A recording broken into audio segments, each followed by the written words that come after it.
really these people are deserving அப்படிங்கிற ஒரு question வந்து எனக்கு மட்டும் இல்ல உங்க எல்லாருக்குமே இருக்கும். பலூனு, பீரோ, பீப் இப்படின்னு புதுசா வந்து அக்கான்னு பேர் சொல்லி டேக் பண்ணி வந்துடுறாங்க. உனக்கு அறிவில்ல? இந்த அக்கா அப்படிங்கறது ஒன்றும் மாற்ற முடியாது, எனக்கே தெரிஞ்சு போச்சு. ஏன்னா வந்துட்டு அக்கான்றது ஒன்று செக்ஷுவல் பண்ணிட்டீங்க. வேற எந்த மொழியிலுமே வந்து அக்கான்ற ஒரு இதை வந்து செக்ஷுவல் பண்ணி நான் பார்த்ததே கிடையாது. ஒன் அண்ட் ஒன்லி தமிழ்ல மட்டும்தான் அக்காவை செக்ஷுவலைஸ் பண்றாங்க. ஆனா எங்க அக்கா அப்படி இல்ல. கிளி மூக்கு, எலும்பு சம்பள கலர், குண்டி விட்டா ரத்தம் வரும். சூப்பர். சரி இருக்கட்டும். இப்போ நிறைய பேர் என்ன சின்ன பொண்ணுங்களா இருப்பீங்க, அப்படிலாம் இருந்தீங்கன்னா என் வீடியோவை தயவு செஞ்சு ஃபுல்லாக பாருங்க. ஏன்னா வந்து டேலண்ட் அப்படிங்கிறது டான்ஸ் ஆடுறது, பாட்டு பாடுறதுலாம் எல்லாருக்கிட்டும் இல்லாத உங்ககிட்ட யூனிக்காக ஒரு டேலண்ட் இருக்கும். அதை நீங்கள் வந்து காட்டுறது தான் டேலண்ட்டு.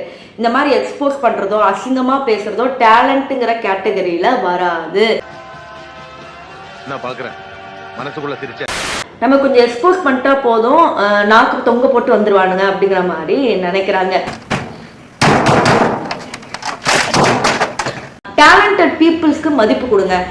நீங்கெல்லாம் இவங்கள மாதிரி ஆளை சப்போர்ட் பண்றீங்க. ஈவன் இவரை கூட, இவரெல்லாம் வந்து பாத்தீங்கன்னா என்ன டேலண்ட் இருக்குன்னு சொல்லி இவங்களெல்லாம் வளர்த்து வச்சிருக்கீங்க. அப்ப நிஜமா நடிக்கிறவங்க, நிஜமா பாட்டு பாடுறவங்க, அப்ப வந்து அழகா பேசுறவங்க, இவங்களெல்லாம் டேலண்டா வந்து ஏன் கன்சிடர் பண்ண மாட்டேங்கிறீங்க?